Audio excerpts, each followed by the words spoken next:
So today was the day after the dance at my school, and it was pretty eventful because this is what happened.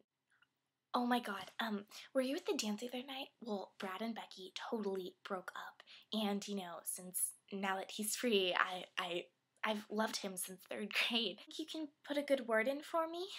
Oh sure, no problem. Oh my god, you will?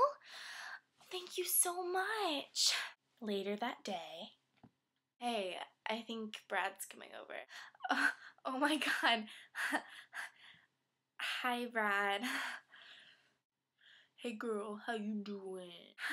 Hi.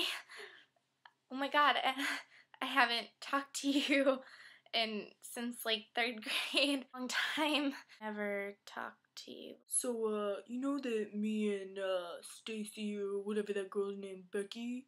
Yeah, we broke up at the dance.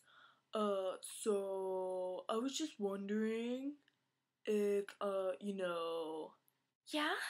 yeah, like, if you wanted to hook me up with your friend over there, it's looking cute, and, now that me and, Margaret, or Becky, Stacy, Philip, Becky, we broke up. So, hook me up. Oh, yeah. Yeah. I'll hook you up. Yeah. I hate people. Hate people. Especially guys.